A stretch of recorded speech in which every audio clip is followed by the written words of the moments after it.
This is the third lesson of Chapter 3, where we'll be discussing the structure and function of large biological molecules. You might remember that we briefly mentioned that there are these large biological molecules that are composed of carbon. So these are also types of organic molecules, and they all have carbon as one of their building blocks. But there are other atoms of different elements that may also be found in these large biological molecules. Those four types of large biological molecules are carbohydrates, nucleic acids, proteins, and lipids. In this lesson, we're going to focus on some of the big picture stuff that pertains to all or most of these large biological molecules, and in subsequent lessons, we'll be getting into each of those specific groups in more detail. Not only are they large biological molecules, which means that they're built from smaller components, some of them are what are also known as polymers. A polymer is not necessarily the same thing as a large biological molecule. Large biological molecules are more general, whereas a polymer is a more specific type. Polymers are made of monomers, which think of those like building block materials that have a similar basic building block unit. Like if you were building a Lego set, you have the Lego bricks that are the unit, the building unit to make the larger Lego castle per se.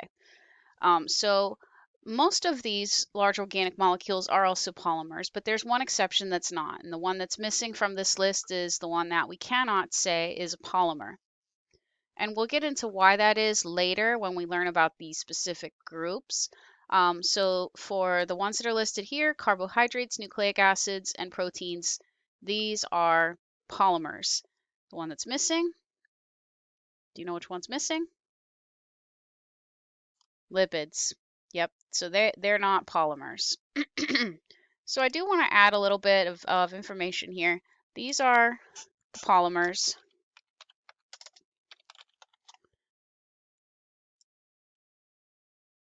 The carbs, nucleic acids, proteins.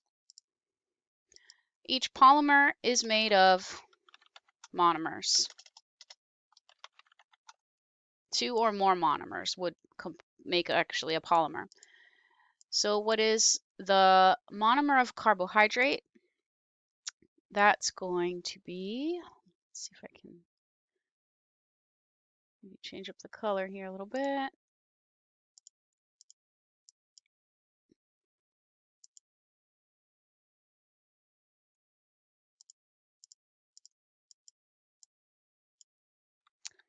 Okay, so carbohydrates are made of monosaccharides.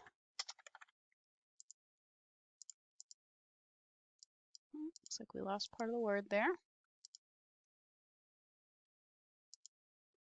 Let's try that again.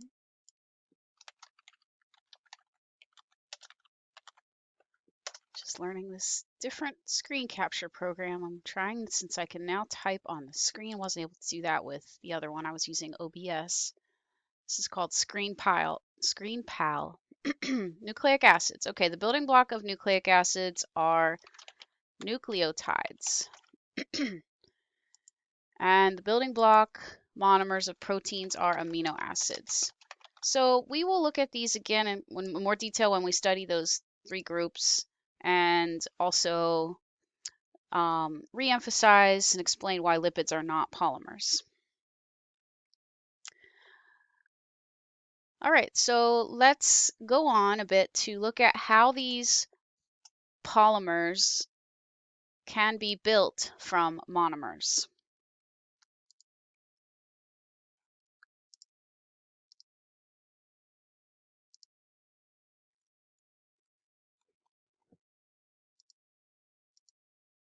I think I skipped a slide. Okay, there it is, just a little out of order. So there's a reaction called a dehydration synthesis reaction or condensation reaction. This is how polymers are built from monomers. as the name suggests, dehydration synthesis.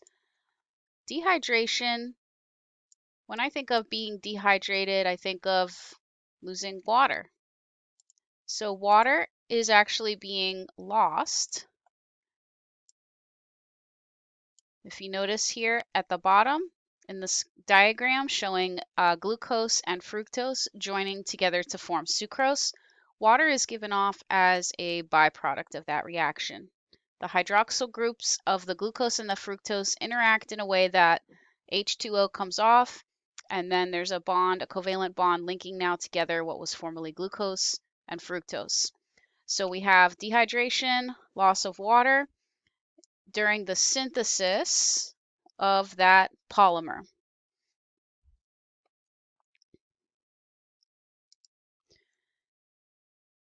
Now, just like polymers can be built from monomers, polymers can also be broken back down into their monomer constituents. So let me go back to the previous slide, and that's through the process called hydrolysis. It's for simplicity purposes, think of it like the opposite, although, mechanistically, it's not truly the opposite. But instead of water being given off as a byproduct, water is actually a reactant. So hydrolysis, you have to think of hydro, meaning water.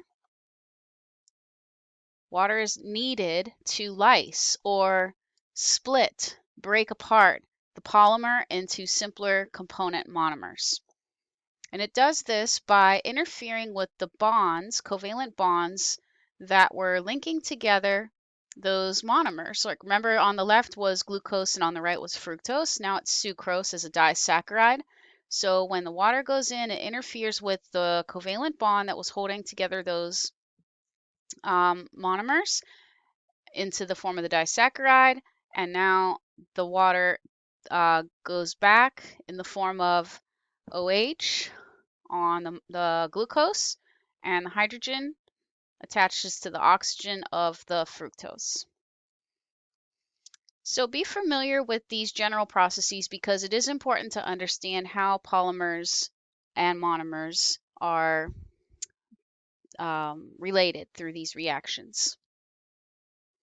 Now, even though in this example we were looking at disaccharide sucrose made from the monosaccharides glucose and fructose, which these are carbohydrates, this reaction also applies to the other types of polymers. So this generic slide showing monomer 1, monomer 2 could be used for any of the three polymers. Applies to carbohydrates, proteins, and nucleic acids. Let's try that again.